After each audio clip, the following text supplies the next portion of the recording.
Hola, mi nombre es Alexis Arturo Flores Gómez y este es mi cuarto video de farmacología. Como ya hemos visto antes, los antibióticos son medicamentos utilizados para el tratamiento de diversas infecciones. Ya hemos visto un poco a las penicilinas, hemos visto a las cefalosporinas y tratamos un poquito al metronidazol, aunque ahorita lo vamos a ver un poco más a fondo. Pero vamos a comenzar con los macrólidos. Los macrólidos son antibióticos utilizados para el tratamiento de infecciones por bacterias. Los más comunes van a ser tres, que son la eritromicina, la claritromicina y la acitromicina. Hay algunos otros como la espiramicina, pero que no son tan principales. Fue descubierto a partir del Streptomyces erytherus.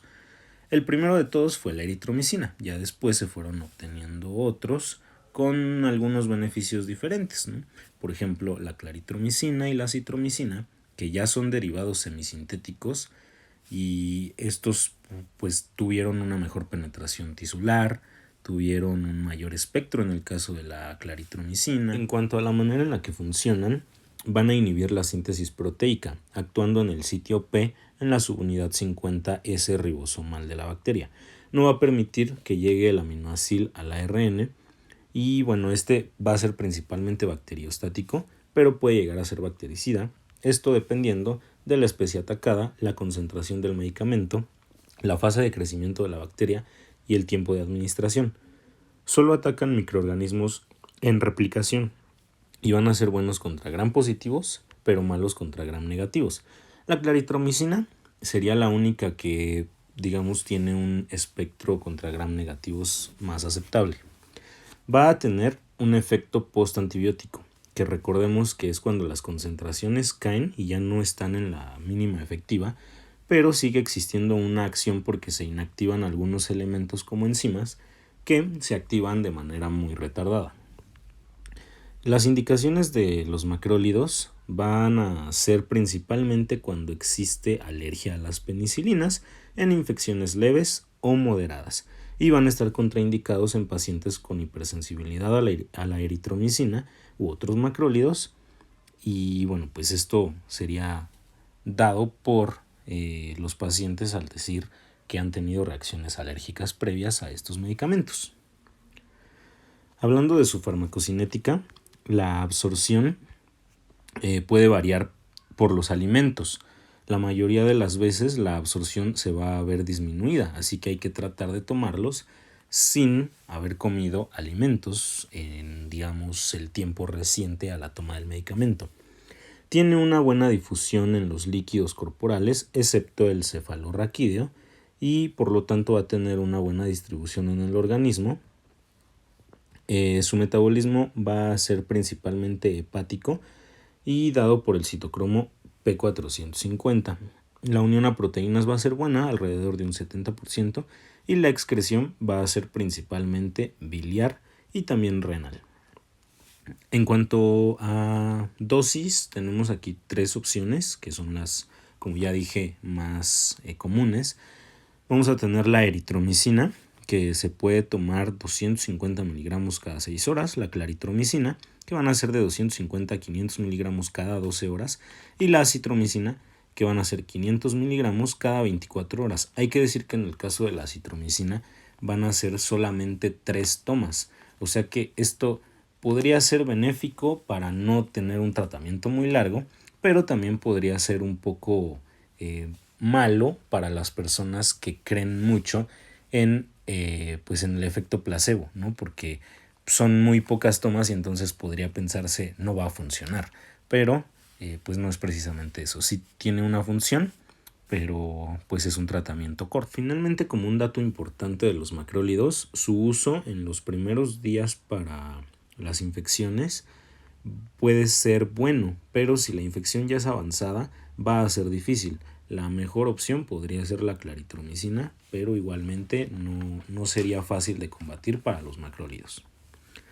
Ahora veamos las tetraciclinas. Estas fueron descubiertas en 1948 a partir del Streptomyces aurofacies. Se estaban buscando antibióticos eficaces ya que estaban comenzando a hacerse resistentes a los antibióticos ya conocidos. Entonces aparecen las de primera generación, como la clortetraciclina o la oxitetraciclina, que van a ser naturales o que fueron naturales. Después aparecen compuestos ya semisintéticos con una mayor liposolubilidad, una mayor vida media, una mayor absorción, y va a ser la segunda generación, como en el caso de la doxiciclina. Hay algunos como las glicilciclinas que son de tercera generación también. De acuerdo a su estructura va a tener 4 anillos bencémicos fusionados y cambian entre sí por los radicales. Va a tener un carácter anfotérico, que recordemos que es parte hidrofóbica y parte hidrofílica. De acuerdo a su mecanismo de acción, funciona en el sitio A, en la subunidad 30S ribosomal. Esta va a inhibir la síntesis proteica. También tiene capacidad quelante que puede bloquear enzimas participantes en la síntesis. Es principalmente bacteriostático, pero también puede llegar a ser bactericida en altas concentraciones. Gracias a su capacidad de atravesar ambas membranas y por su tamaño intermedio, tiene un amplio espectro. Aunque en un principio parecía muy perfecto y su uso pues era ideal porque funcionaba demasiado bien, se comenzó a dar un uso desmedido y esto generó la resistencia, en especial a la primera generación de las tetraciclinas. En cuanto a sus indicaciones, va a estar utilizada en enfermedades por clamidias principalmente, enfermedades de transmisión sexual, entre otras. En odontología no suelen ser muy utilizadas porque son por bacterias intracelulares. No se usan en abscesos, pero en cuanto a la odontología sí pueden ser utilizadas en la periodontitis, ya que no destruye a la bacteria, pero inhibe la proteasa que destruye el tejido. Entonces, pues en cuanto a odontología, solo en periodontitis. Se utiliza localmente y está contraindicada en hipersensibilidad a las tetraciclinas, en la segunda mitad del embarazo, la lactancia y en niños menores de 8 años. En cuanto a su farmacocinética, vamos a tener una buena absorción gástrica e intestinal en la segunda generación y una buena unión a proteínas que está entre el 60 y el 90%. La primera generación va a tener pues una menor unión a proteínas, ya que va a ser de entre un 20 y un 60%, y también se puede ver afectada la absorción por los alimentos. Va a tener una buena distribución por una buena difusión y penetración intracelular. Se concentra mucho en hueso, dientes y encías. Su metabolismo se da en hígado, en el citocromo P450, y se excreta principalmente por vía renal. Puede tener interacción con anticonceptivos, warfarina, antiepilépticos y etanol. Sus dosis, podemos tener diferentes tetraciclinas, como ya lo dije, pero aquí tenemos como ejemplos, en el caso de la doxiciclina, normalmente va a ser utilizada entre 100 y 200 miligramos cada 12 a 24 horas. También tenemos, por ejemplo, la flortetraciclina, que va a ser de 1 a 2 gramos cada 6 horas, o algunos otros como vemos ahí, la tetraciclina, la oxitetraciclina, que ya dijimos que son de las naturales, de las de primera generación, y la minoxiciclina. Otro antibiótico que vamos a tener va a ser el trimetoprim con sulfametoxazol. Las sulfas se descubren primero y fueron sintetizadas en varios derivados, pero quedaron en segundo término frente a otros antibióticos porque tenía una falta de eficacia. Ya después se descubre el trimetoprim y deciden unirlo al sulfametoxazol para que tuvieran ese mayor efecto que deseaban. Normalmente la relación es 5:1, por ejemplo el sulfametoxazol en 800 miligramos y el trimetoprim en 160. De acuerdo a su mecanismo de acción, es un bacteriostático que actúa sobre gram positivos y sobre gram negativos, ambos en fase de reproducción por inhibición del precursor de ácido fólico. La sulfa lo que hace va a ser desplazar el ácido paraaminobenzoico y el trimetoprim posteriormente va a inhibir la enzima dihidrotofolato reductasa y entonces la bacteria no puede reproducirse. Esta va a ser la manera en la que actúe el medicamento. Sus indicaciones va a ser principalmente para infecciones de vías urinarias, gastrointestinales, etc. Es una opción en caso de alergia a penicilinas y alergia a macrólidos, y está contraindicado en pacientes alérgicos a la fórmula, durante el embarazo, la lactancia o en menores de 3 años. Un dato interesante es que no se usa o no debe usarse con anticoagulantes porque aumentan su efecto. De acuerdo a su farmacocinética, su absorción es buena en vía gastrointestinal. Es más lento el sulfametoxazol que el trimetoprim. Tienen una buena distribución en tejidos y líquidos. El metabolismo va a ser hepático y tiene una vida media de 6 a 12 horas. La eliminación va a ser principalmente renal.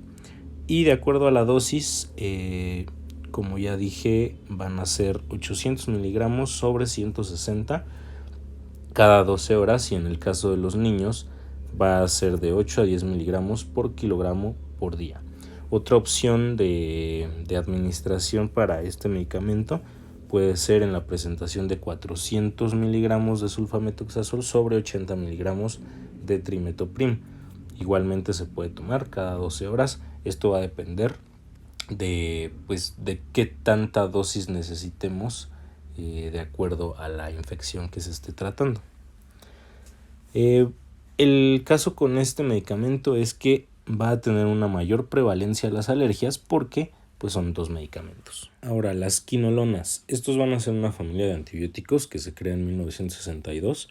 La primera generación aparece con el ácido nalixídico y a partir de entonces aparecen 4 generaciones. Se trata de agentes quimioterapéuticos, pero estos son sintéticos, y la mayor parte de los utilizados de manera clínica son las fluoroquinolonas, que van a distinguirse por tener un grupo fluoruro en su anillo central. Suelen utilizarse contra microorganismos resistentes a antibióticos. De acuerdo a su mecanismo de acción, van a ser agentes bactericidas que inhiben la síntesis del DNA bacteriano. Entran a la célula a través de porinas e interfieren con la acción del DNA. Van a atacar principalmente a gram negativos. De acuerdo a sus indicaciones, van a estar utilizados principalmente en infecciones urinarias y gastrointestinales, aunque también pueden tratar otras como las infecciones respiratorias, etc. No son de primera elección debido a la resistencia, y está contraindicado en hipersensibilidad a quinolonas durante el embarazo, la lactancia o en menores de 18 años, también con personas con arritmias, insuficiencia hepática o renal severas. De acuerdo a su farmacocinética, la absorción va a ser buena, alrededor del 70% se va a absorber, y va a haber una concentración máxima de 1 a 3 horas. La unión a proteínas no es muy alta, pero las fluoroquinolonas alcanzan niveles que sean útiles para cumplir la función, ¿no? Para ser eficaces. El metabolismo va a ser hepático con oxidación en el citocromo P450, y la eliminación se va a dar por vía renal y biliar. De acuerdo a algunas dosis, tenemos por ejemplo para el ciprofloxacina, que va a ser para una infección sistémica, puede tomarse de 250 a 750 miligramos cada 12 horas. Y por ejemplo tenemos el caso también de la norfloxacina, que va a ser para una infección urinaria no complicada, tomarlo de 400 a 800 miligramos cada 12 horas. Ahora las lincosamidas. Estas fueron descubiertas en 1962. La primera descubierta fue la lincomicina, que fue sintetizada a partir de la Streptomyces lincolnensis. La clindamicina es un derivado semisintético de la lincomicina que difiere estructuralmente por la sustitución de un átomo de cloro por un grupo hidroxilo y una inversión de carbono. Hoy en día, la clindamicina es la más utilizada por su mayor actividad antibacteriana. La acción va a ser similar a la de los macrólidos, pero es más tóxica y se acumula en hueso y articulación. La diferencia con los macrólidos estructuralmente es que no tienen un núcleo macrolactónico. De acuerdo a su mecanismo de acción, se ejerce su acción mediante la unión a la subunidad ribosomal 50S, inhibiendo la síntesis de proteína y por lo tanto no permite la unión de los sitios A y P, o sea que no permite que la bacteria se siga multiplicando. Como dije, pues es un mecanismo muy similar al de los macrólidos o prácticamente igual. Es un bacteriostático que puede ser bactericida dependiendo la concentración lograda. Tiene un efecto tanto en gram positivos como en gram negativos. Y en sus indicaciones, pues va a ser muy utilizado en abscesos.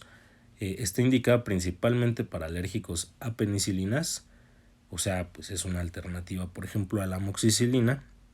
Y también está indicado en infecciones respiratorias, infecciones cutáneas, etc.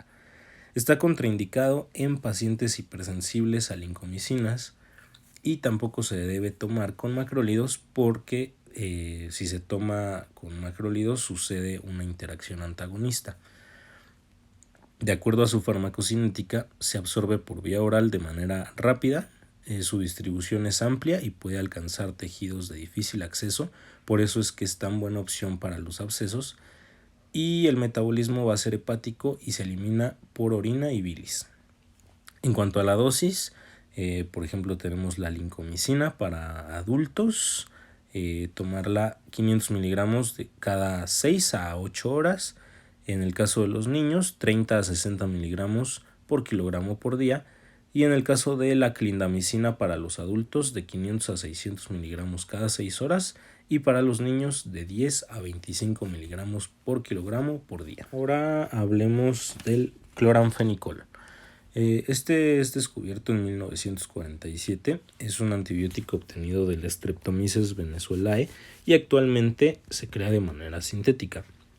Es un fármaco de espectro amplio, actúa contra gram positivos y gram negativos y en especial actúa contra los estafilococos, pero se tienen datos de efectos secundarios adversos. En 1950, casi muy recién a su descubrimiento, se observaron discrasias sanguíneas graves y por ello su uso es reservado. De acuerdo a su mecanismo de acción, va a ser un bacteriostático que puede ser bactericida en altas concentraciones.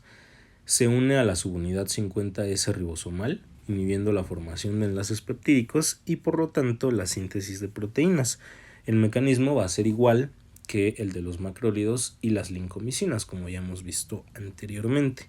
De acuerdo a sus indicaciones, principalmente va a ser utilizado en infecciones oculares como la conjuntivitis, la blefaritis y la queratitis. A pesar de su buen espectro, su uso es moderado por efectos adversos, como ya había mencionado, y solo es utilizada en casos muy graves como la fiebre tifoidea. Está contraindicado en hipersensibilidad al cloranfenicol o alguno de sus componentes. De acuerdo a su farmacocinética, se absorbe rápido en tracto gastrointestinal y alcanza altas concentraciones de 1 a 3 horas. Su distribución es amplia en la mayoría de los tejidos y fluidos, mayormente en hígado y riñón, y la unión a proteínas va a ser de un 60% aproximadamente. Puede alcanzar el líquido cefalorraquídeo. Su metabolismo va a ser principalmente hepático y la excreción va a ser renal y en forma de metabolitos inactivos. En cuanto a la dosis, tenemos por ejemplo el cloranfenicol oral de 250 miligramos cada 6 horas. En el caso de los niños, igual por vía oral serían 100 miligramos cada 6 horas. Y hay otras presentaciones como el oftálmico. Este va a ser utilizado 1 a 2 gotas, 2 hasta 4 veces al día. Y en el caso de una infección grave, se puede utilizar 2 gotas por hora. Ahora hablaré del metronidazol. Este es un antiparasitario y antibacteriano sintético del grupo de los nitroimidazoles. Fue descubierto en 1955 a partir de Streptomyces ssp. En cuanto a su mecanismo de acción, es un profármaco y su grupo nitro es reducido por la ferredoxina. Va a desestabilizar a la bacteria inhibiendo la síntesis de ácidos nucleicos y de proteínas y va a actuar contra bacterias anaerobias gram negativas. De hecho, si recordamos anteriormente cuando hablamos de las penicilinas, suele ser muy utilizada la combinación de amoxicilina y metronidazol porque la amoxicilina cumple más la tarea contra los gram positivos y el metronidazol contra los gram negativos. En cuanto a sus indicaciones, va a estar indicado en vaginitis, enfermedad inflamatoria pélvica, infecciones bucales, abscesos, y va a estar contraindicado en hipersensibilidad a los derivados del nitroimidazol. En caso de las infecciones odontógenas, por lo regular se usa con la amoxicilina para combatir perfectamente la infección, como ya lo mencioné antes. Y esto va a pasar después de los 3 días del inicio de la infección, porque es cuando ya comienza a haber bacterias anaerobias gram negativas. En cuanto a su farmacocinética, se administra oralmente o también por vía intravenosa, intravaginal y cutánea. Y bueno, su absorción es buena y se distribuye ampliamente por los tejidos. Su metabolismo es hepático y su excreción es mayormente renal. De acuerdo a la dosis, vamos a tener que lo normal en los adultos van a ser 500 miligramos cada 8 horas y en los niños de 100 a 200 miligramos cada 8 horas. El tinidazol es como si fuera su primo hermano. Este tiene la ventaja de que se toma cada 12 horas en vez de cada 8, pero pues prácticamente es lo mismo que el metronidazol y al igual que él, irrita mucho el estómago. Ahora veamos los aminoglucósidos o también llamados aminócidos. Estos son un grupo de antibióticos bactericidas, entre ellos está la gentamicina, que va a ser la más común, pero también está la amikacina, que es buena contra los organismos resistentes. Principalmente ataca a las bacterias aerobias, pero también las gram negativas. Y su estructura contiene aminoazúcares unidos a un anillo aminociclitol mediante enlaces glucosídicos, de ahí su nombre. De acuerdo a su mecanismo de acción, este va a detener el crecimiento bacteriano inhibiendo la síntesis proteica, actuando en la subunidad 30S ribosomal. En cuanto a sus indicaciones, suelen indicarse en infecciones severas de abdomen y vías urinarias, también en bacteremias y endocarditis por enterococos. Están contraindicadas en hipersensibilidad a aminoglucósidos y cuando hay insuficiencia renal, durante el embarazo, la lactancia y cuando hay Parkinson. De acuerdo a su farmacocinética, se absorben bien en peritoneo, cavidad pleural, articulaciones y se distribuyen bien en líquido extracelular, pero no llegan al líquido cefalorraquídeo. No se metabolizan y se excretan casi por completo por filtración glomerular. De acuerdo a la dosis, por ejemplo, tenemos la gentamicina, que va a ser por inyección, 3 miligramos por kilogramo por día cada 8 horas. Y tenemos la amikacina, que por ejemplo esta va a ser igual en inyección, 15 miligramos por kilogramo por día, 3 o 2 veces al día. Ahora, ¿cuál es el mejor antibiótico cuando se quiere atacar una infección en vías urinarias? Bueno, las quinolonas van a ser un antibiótico muy indicado en las vías urinarias, entonces se puede utilizar norfloxacina o ciprofloxacina. Otra opción son las sulfas como el trimetoprim con sulfametoxazol, que también va a ser indicado en infecciones de vías urinarias. Y una alternativa más podrían ser algunos aminoglucósidos como la gentamicina. Ahora veamos hongos y antifúngicos. Los hongos son eucariotas con un nivel de complejidad algo superior a las bacterias.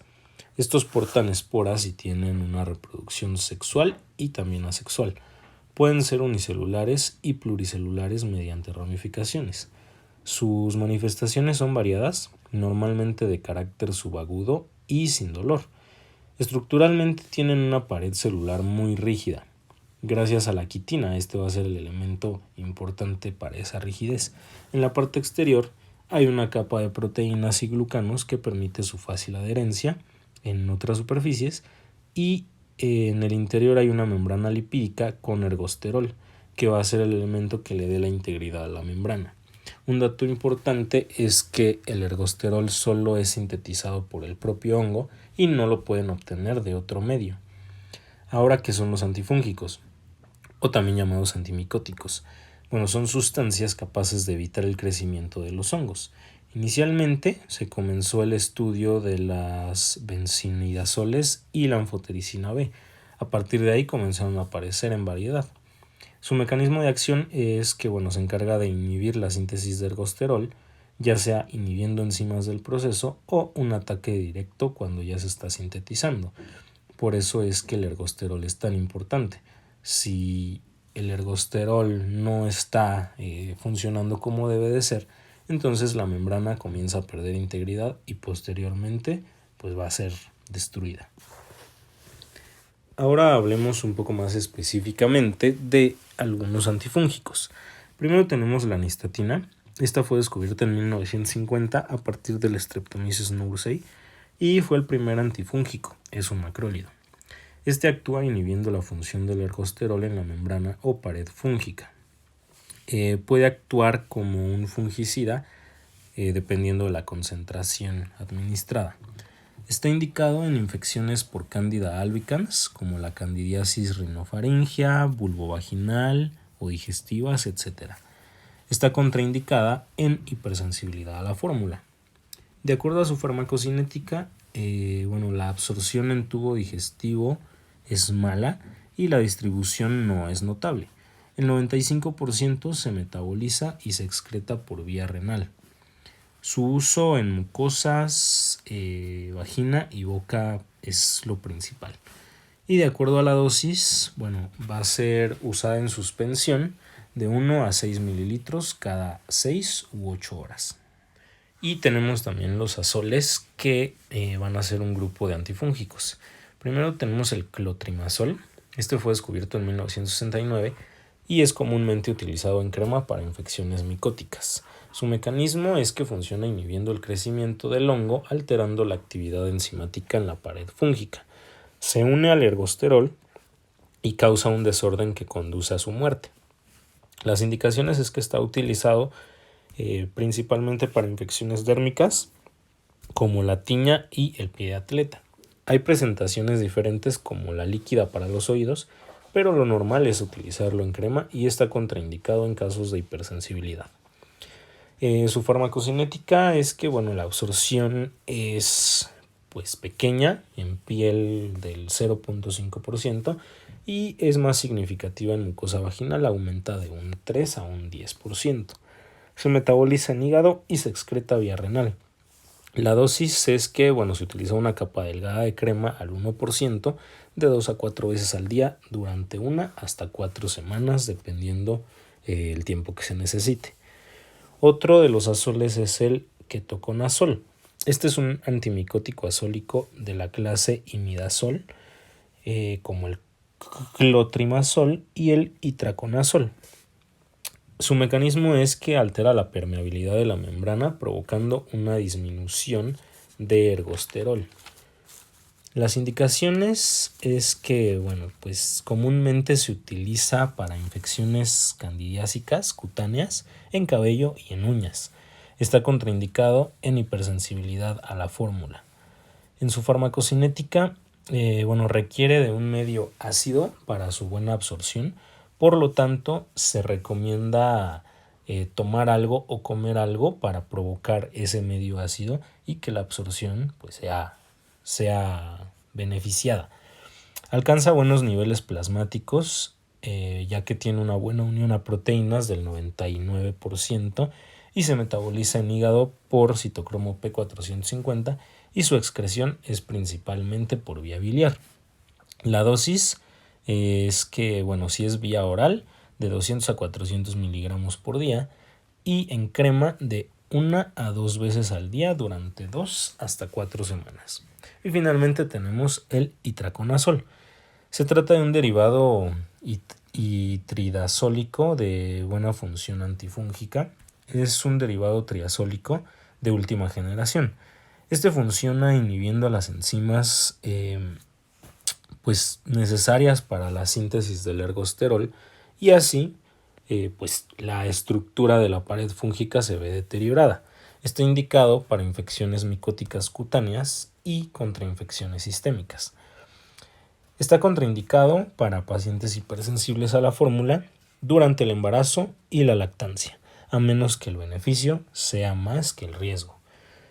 En cuanto a su farmacocinética, su absorción es mejor que en el medio ácido y bueno, se recomienda comer o beber algo antes para favorecer ese medio ácido, al igual que el ketoconazol, y su metabolismo es hepático y se elimina por orina y heces. Tiene una unión a proteínas alta del 99% y su vida media es de alrededor de 40 horas. La dosis es tomar 200 miligramos cada 24 horas y se puede aumentar hasta 600 miligramos por día. El otro es la anfotericina B. Este es un antibiótico y antifúngico extraído del Streptomyces nodosus. Fue descubierto en 1955 y tiene reacciones anfotéricas. Funciona alterando la permeabilidad de la membrana uniéndose al ergosterol, lo que resulta letal para el hongo. Está indicado en tratamiento de candidiasis invasiva grave y micosis sistémicas como la aspergilosis. Está contraindicado en pacientes hipersensibles y en periodo de lactancia, ya que puede existir su excreción por ese medio. Su absorción es mala por vía oral, así que se suele utilizar intravenosa y los niveles se mantienen por 24 horas. Su difusión en líquido cefalorraquídeo es mínima y se excreta lento por vía renal. La dosis es de 1 a 1.5 miligramos por kilogramo por día. Ahora veamos la cándida, que es la precursora de la candidiasis. Este es un género de hongos unicelular con una pared fúngica formada por quitina, glucanus y ergosterol, que pues es lo que la hace una pared fúngica fuerte, como ya hemos visto antes.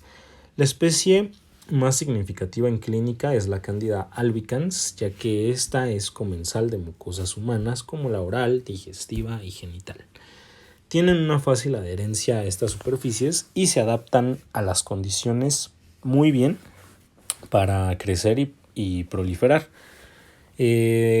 Tenemos aquí 4 tipos de candidiasis. Está la pseudomembranosa, que es la de la izquierda en la parte de arriba.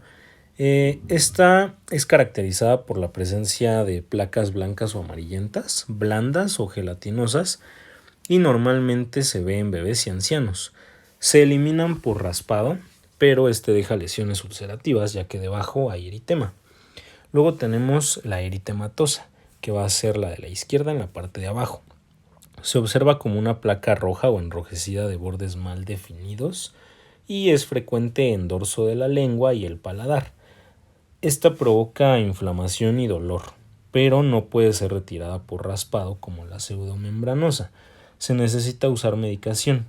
Por ejemplo, una opción es la nistatina y posteriormente se pueden utilizar los azoles por la cuestión de la resistencia. La primera opción debe ser la nistatina. Luego está la hiperplásica, que va a ser la de la derecha en la parte de arriba, también llamada leucoplásica. Estas son lesiones de placas o pápulas blancas que no se pueden desprender tampoco por raspado y van a ser frecuentes en los carrillos y la lengua. Y finalmente la quielitis angular.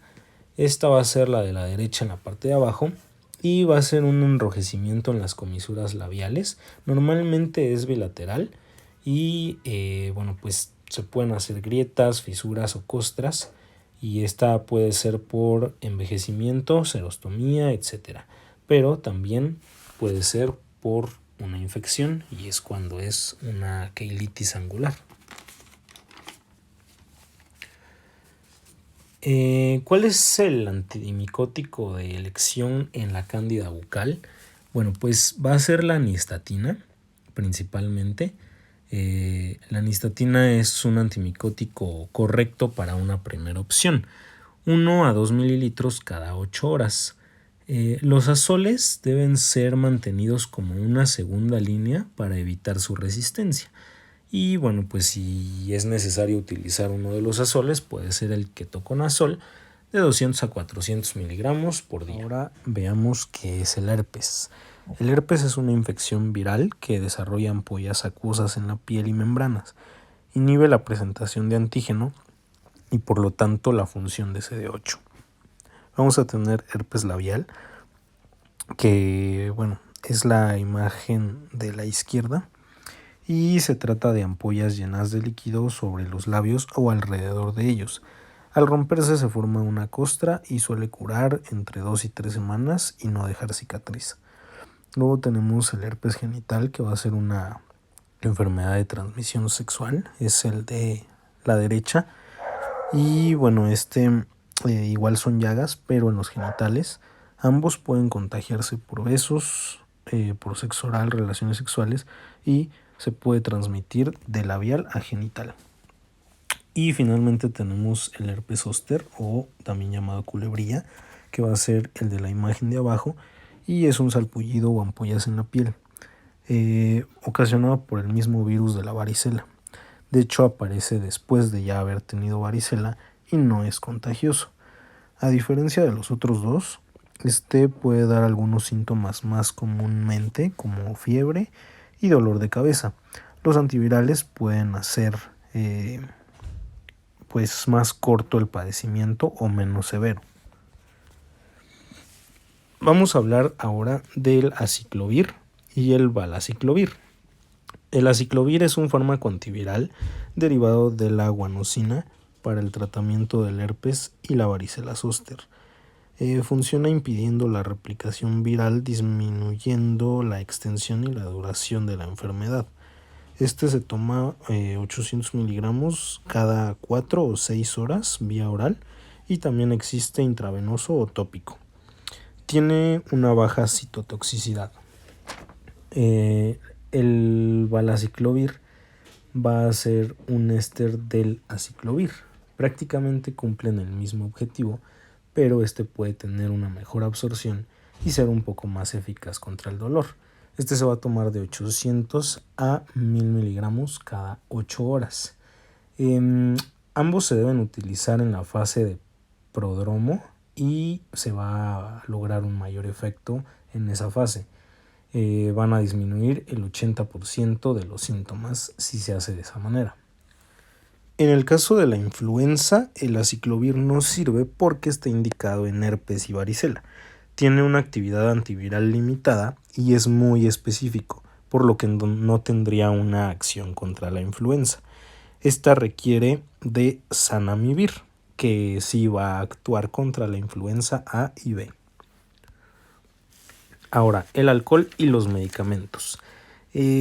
A veces se tiene como esa discusión de que si afecta tomar medicamentos o más bien dicho, tomar alcohol mientras estás tomando medicamentos, mientras estás en un tratamiento, y unos dicen que sí, otros dicen que no, pero lo cierto es que sí. La mezcla de algunos medicamentos con el alcohol puede provocar diversos efectos adversos como vómitos, dolor de cabeza, letargo, desmayos, etc.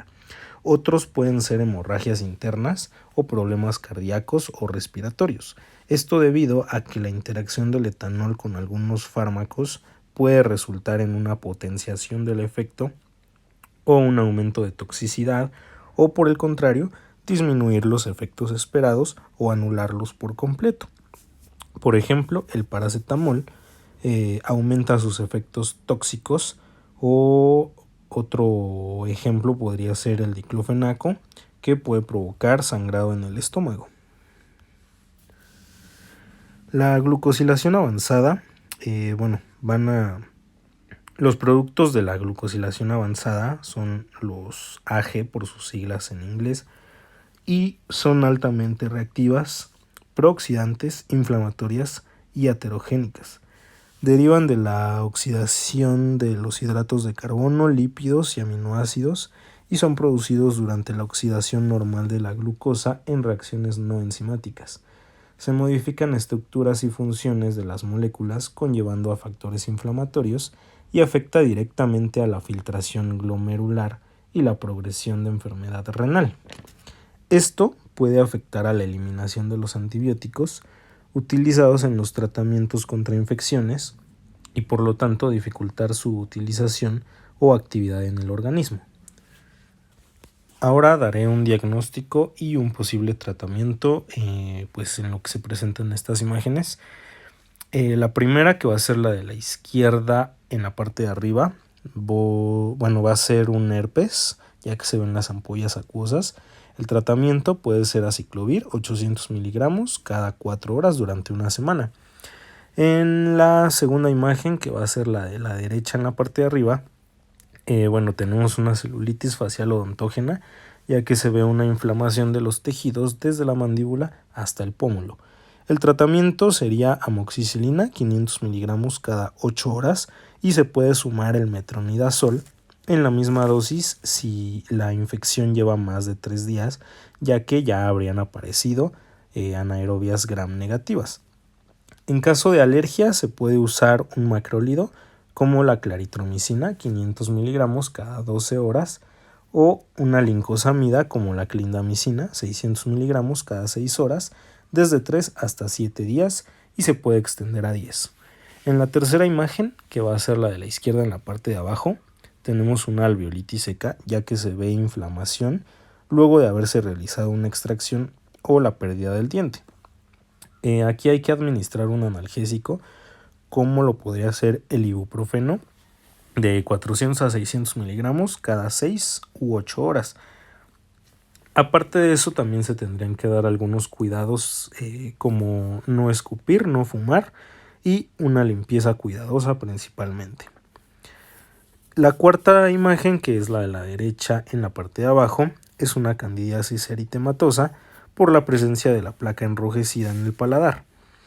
Aquí se tendrá que administrar un antifúngico, como lo puede ser la nistatina, 1 a 6 mililitros cada 6 u 8 horas por 14 días, y la alternativa podría ser cualquiera de los azoles, como el ketoconazol, 200 a 400 miligramos por día. Finalmente voy a hablar del artículo que me pareció interesante esta vez. Habla pues sobre lo que nos tiene a todos interesados en estos tiempos, que es el SARS-CoV-2. Y bueno, en este artículo se habla de que se está trabajando para pues tratar de anticipar o predecir las mutaciones futuras de este SARS-CoV-2 y así poder preparar mejor a la población de manera anticipada y que no nos agarren por sorpresa. Esto se hace a través de epidemiología, por evolución, inmunología y modelado de secuencias de proteínas que pues sirven para identificar los impulsores de la evolución de este virus. Este enfoque pues se puede aplicar a cualquier patógeno como la influenza u otras, así que pues es en lo que se trabaja y es de lo que habla este artículo. Y bueno, pues todo es basado en redes neuronales, que es la manera en la que lo trabajan.